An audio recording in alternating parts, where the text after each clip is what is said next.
CEA यानी clinical establishment act में pathology lab जिसमें सभी ब्लड टेस्ट होते हैं, रेडियोलॉजी लैब जिसमें x ray, ultrasound, CT scan, MRI test होते हैं, सभी क्लिनिक्स जिसमें एलोपैथिक, आयुर्वेदिक, होम्योपैथिक डॉक्टर्स बैठते हैं, सभी हॉस्पिटल्स का रजिस्ट्रेशन कराना मैंडेटरी है। आप अपना CEA सर्टिफिकेट कैसे ले सकते हो इसके बारे में जानते हैं। CEA सर्टिफिकेट का रजिस्ट्रेशन डिस्ट्रिक्ट के CMO ऑफिस और सिविल सर्जन ऑफिस में होता है। आप CMO ऑफिस के डायरी सेक्शन में जाकर एक एप्लीकेशन दोगे जिसका फॉर्मेट कुछ इस तरह से होगा। इसका subject application for registration under CEA होगा, जिसमें आप न्यू या फिर रिन्यूअल को टिक कर सकते हो। यहाँ पे आप अपनी पैथोलॉजी लैब का एग्जैक्ट नेम फिल करोगे, जैसे कि पैथक्वेस्ट डायग्नोस्टिक्स, और एड्रेस में वहाँ का एग्जैक्ट एड्रेस आप फिल करोगे। पैथोलॉजी लैब के लिए आपको यहाँ पे लेबोरेटरी को टिक करना है। इस एप्लीकेशन के साथ में ये कुछ मैंडेटरी डॉक्यूमेंट्स की लिस्ट है। अब इनके बारे में जानते हैं। सबसे पहले हमें एक फॉर्म फिल करना है जो clinicalestablishmentact.com पर ऑनलाइन भी अवेलेबल है, और हम इसी फॉर्म को ऑफलाइन भी फिल कर सकते हैं। इस फॉर्म का फॉर्मेट कुछ इस तरह से है। पॉइंट नंबर 1 में हमें अपनी लैब का नाम फिल करना है, जैसे कि पैथक्वेस्ट डायग्नोस्टिक्स। एग्जैक्ट एड्रेस हमें फिल करना है और मोबाइल नंबर, ईमेल आईडी जरूर डालना है क्योंकि इसी से रजिस्ट्रेशन होगा। पॉइंट नंबर 3 में हमें ऑनर या फिर डायरेक्टर का नेम फिल करना है, उनका एड्रेस फिल करना है और उनकी कंप्लीट डिटेलों को फिल आउट करना है। पॉइंट नंबर 4 में हमें देखना है कि हमारी लैब गवर्नमेंट सेक्टर की लैब है या प्राइवेट सेक्टर की लैब है। प्राइवेट सेक्टर में हमें देखना है कोई इंडिविजुअल है या प्रोप्राइटरशिप है या फिर रजिस्टर्ड पार्टनरशिप फॉर्म है या फिर वो प्राइवेट लिमिटेड कंपनी है, तो हम यहाँ पे उसमें से चूज करके यहाँ पे टिक करेंगे। पॉइंट नंबर 5 हॉस्पिटल्स के लिए है और पॉइंट नंबर 6 क्लिनिक्स के लिए है। Point number 7 type of clinical establishment, इसमें हम पैथोलॉजी को टिक करेंगे और इन पेशेंट को NA करेंगे, नंबर ऑफ बेड को NA करेंगे, आउट पेशेंट को भी NA कर देंगे। पॉइंट नंबर 1 डायग्नोस्टिक सर्विसेज, इसमें लेबोरेटरी के अंदर पैथोलॉजी को टिक करेंगे, हेमेटोलॉजी को टिक करेंगे, बायोकेमिस्ट्री को टिक करेंगे। अगर हमारी मीडियम लैब है तो माइक्रोबायोलॉजी को टिक करेंगे और एडवांस लैब है तो जेनेटिक्स लैब को भी टिक करेंगे। इसके सेकंड पॉइंट इमेजिंग सेंटर में हम तभी टिक करेंगे अगर हम रेडियोलॉजी लैब ओपन कर रहे हैं तो। यहाँ पॉइंट नंबर A में टाइप ऑफ लेबोरेटरी में हमें पता होना चाहिए हमारी लैब बेसिक है, मीडियम है या एडवांस लैब है। बेसिक लैब में बेसिक बायोकेमिस्ट्री टेस्ट जैसे LFT, KFT, lipid profile, blood glucose, HbA1c, electrolyte, glucose tolerance test, calcium, phosphate, fluid के बायोकेमिस्ट्री टेस्ट होते हैं। बेसिक हेमेटोलॉजी के अंदर CBC, haemogram, bleeding time, clotting time, PT test, APPT test, blood grouping test आते हैं और basic serology test जो कि कार टेस्ट होते हैं वो भी आएंगे। मीडियम लैब में ये सभी टेस्ट तो होंगे, साथ ही में hormone test, tumour test, plasma protein, electrophoresis, coagulation assay, histopathology, cytopathology जिसमें FNAC, सभी fluid test, complete serology test और साथ में माइक्रोबायोलॉजी के टेस्ट भी कर सकते हैं। और एडवांस लैब में इन सभी टेस्टों के साथ में मॉलिक्यूलर और जेनेटिक टेस्ट भी एड ऑन हो जाएंगे।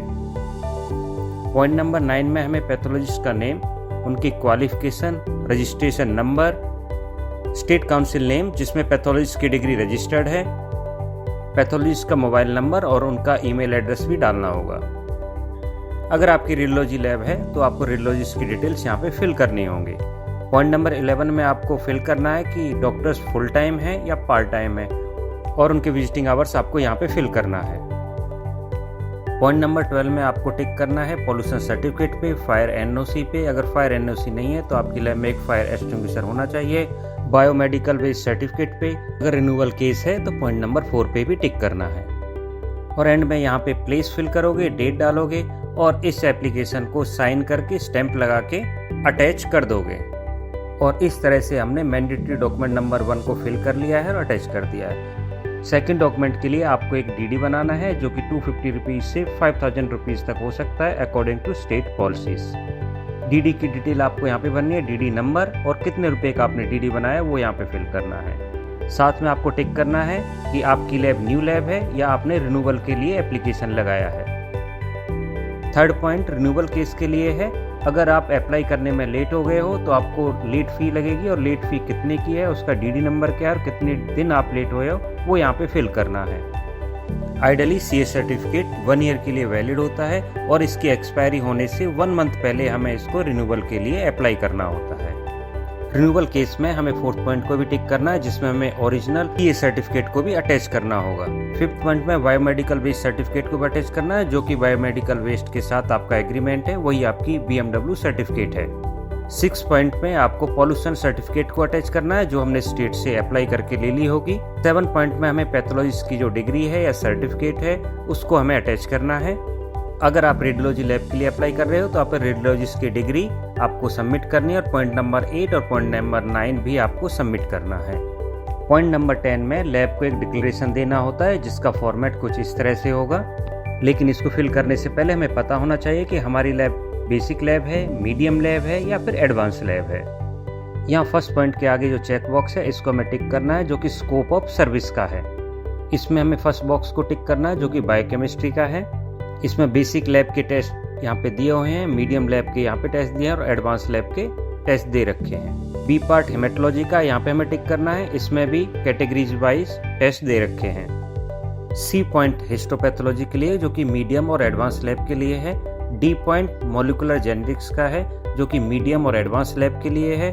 और ई पॉइंट साइटोपैथोलॉजी का है, ये भी मीडियम और एडवांस लैब के लिए है। ये एफ पॉइंट इम्यूनोहिस्टोपैथोलॉजी का है, जो कि एडवांस लैब के लिए है। ये जी पॉइंट में माइक्रोबायोलॉजी और सीरोलॉजी होगी, इस बॉक्स को हमें टिक करना है। इसमें सीरोलॉजी टेस्ट की डिटेल है, जो बेसिक लैब, मीडियम लैब और एडवांस लैब के लिए क्या क्या टेस्ट होते हैं। स्कोप के बाद सेकंड पॉइंट है इंफ्रास्ट्रक्चर। इसमें साइनेज के A to F पॉइंट को आपको सभी बॉक्सों को टिक करना है। सेकंड पॉइंट है सेफ्टी साइनेज, इसके A और B पार्ट को आपको टिक करना है। थर्ड पॉइंट में स्पेस रिक्वायरमेंट, इसके पॉइंट नंबर 1 में registration and waiting room, public utility, safe drinking water. B point में sample collection area. C point में laboratory with the educate diffuse and spot lightning. D point में toilet होना चाहिए। E point में reporting और billing area होना चाहिए। F point में स्टाफ रूम और डॉक्टर्स रूम होना चाहिए। जी पॉइंट में वॉशिंग रूम होना चाहिए। एच पॉइंट में प्रिजर्वेशन एरिया होना चाहिए फॉर स्पेसिमेन और स्लाइड्स के लिए। आई पॉइंट में इलेक्ट्रिक फैसिलिटी होनी चाहिए। और जे पॉइंट कंट्रोल टेम्परेचर के लिए, अगर आपके पास वो इक्विपमेंट या फिर टेस्ट आप अपनी लैब के अंदर कर रहे हो तो। के पॉइंट में HIV पेशेंट के लिए एक काउंसलिंग रूम होना चाहिए। ए पॉइंट में FNAC रूम होना चाहिए। और एम पॉइंट में डार्क रूम होना चाहिए फॉर इम्यूनोफ्लोरेसेंस, जो कि एडवांस लैब के लिए मैंडेटरी है। एन पॉइंट में फ्रोजन सेक्शन फैसिलिटी होनी चाहिए, जो कि मीडियम और एडवांस लैब के लिए है। 4 पॉइंट में प्रॉपर फर्नीचर होना चाहिए। और 5th पॉइंट में कम्युनिकेशन सिस्टम अच्छा होना चाहिए, जैसे कि टेलीफोन या मोबाइल नंबर। और 6 पॉइंट में वॉश बेसिन होना चाहिए। ये सभी चेक बॉक्स को आपको टिक करना है। थर्ड पॉइंट ह्यूमन रिसोर्सेज है। इसके ए पार्ट में बेसिक, मीडियम और एडवांस लैब के लिए एक पैथोलॉजिस्ट होना चाहिए। मीडियम और एडवांस लैब में एक बायोकेमिस्ट और माइक्रोबायोलॉजिस्ट होना चाहिए। बी पॉइंट में एक qualified technician, diploma degree holder होना चाहिए। बेसिक लैब के लिए मिनिमम 1 टेक्नीशियन, मीडियम लैब के लिए मिनिमम 2 टेक्नीशियन और एडवांस लैब के लिए मिनिमम 4 टेक्नीशियन होने चाहिए। और सी पॉइंट में सपोर्टिंग स्टाफ, बेसिक लैब के लिए 1 स्टाफ, मीडियम लैब के लिए भी 1 स्टाफ और एडवांस लैब के लिए 2 स्टाफ होने चाहिए। 4th पॉइंट इंस्ट्रूमेंट्स के लिए है। A to F पॉइंट की जो चेक बॉक्स है वो आपको टिक करने हैं। 5th पॉइंट लीगल रिक्वायरमेंट्स के लिए है, इसको आपको टिक करना है। 6th point record maintenance and reporting के लिए है, इसमें आपको A to E पॉइंट के चेक बॉक्स को टिक करना है। और 7 पॉइंट में बेसिक स्टैंडर्ड्स और SOPs हैं, इन सभी A to H पॉइंट को आप टिक करना है। और एंड में आपको डेट एंड प्लेस को फिल करना है, नेम ऑफ डायरेक्टर को फिल करना है, स्टैंप लगानी है और साइन करके इस डॉक्यूमेंट को भी मेन एप्लीकेशन के साथ में अटैच करना है। इन सबको आप प्रॉपर सीक्वेंस में लगा के CM ऑफिस के डायरी सेक्शन में सबमिट कर दोगे और विद इन 1 मंथ में आपको CA रजिस्ट्रेशन सर्टिफिकेट मिल जाएगी। कुछ कॉमन मिस्टेक्स होती हैं जो आप लोगों को नहीं करनी है। फर्स्ट, फॉर्म को प्रॉपर भरना है। Second, proper lab category select करनी है, मीडियम, बेसिक या एडवांस।